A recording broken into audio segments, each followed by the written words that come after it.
Omil. Bolam. Onajon, hammasi yaxshi bo'ladi.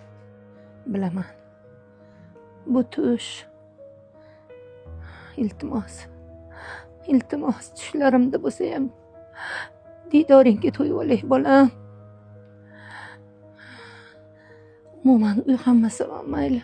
Bo'layotgan voqealardan aqldan ozib qolaman. Nima bo'layotganini tushunmayapman. Bundan taxminan 2 yil oldin. Futbolchilarga ham hayronsan. Menga qara, o'g'ling qayerda yuribdi o'zi? Qo'ng'iroq qilib qo'y. Voy, xo'p bo'ladi dadasi, xos qo'ng'iroq qilaman. Bo'la qol. Voy, shu telefonni yaxshi eshitilmaydi-ya. Allo, bolam, kelib qoldingmi? Assalomu alaykum xolajon.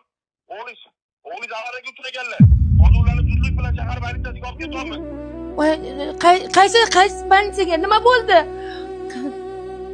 O'g'lingiz avariya bo'lganlar xolajon. Hozir hammasi yaxshi. Faqat ularni yo'qotganlar. Bolam, tezroq qaysi polisiyaga olib borganinglarni ayting.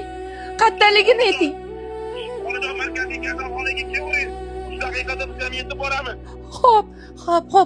Ehtiyot qiling. Bolam, ehtiyot qiling. Bolamga qarang, ehtiyot qiling, tezroq yetkazing. Voy. Dadasi. Menga qara, kim qo'ng'iroq qildi o'zi? Voy, dadasi. Men qo'ng'iroq qilgan edim. Bir begona yigit olib telefonni o'g'limiz avariya bo'lganini aytdi. Nima? O'g'lim qayerda ekan o'zi? O'g'limiz kelin bilan birgalikda zaksxonaga borib, zaksdan o'tish kerak edi bugun. Kelin ham birga mashinada ekanmi? Yo'q.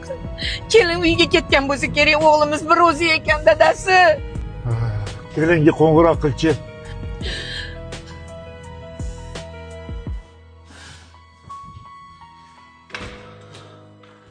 Aka, ukamiz yo'lda ko'p qon yo'qotganligi sababli yordam bera olmadik. Sizlarga Alloh sabr bersin. Bolam.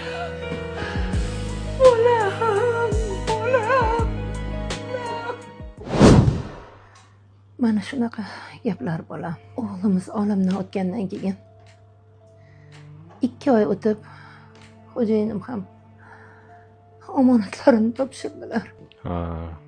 Juda ham ko'p yo'qotishlarni boshingizdan o'tkazibsiz. O'tganlarni Alloh rahmat qilsin.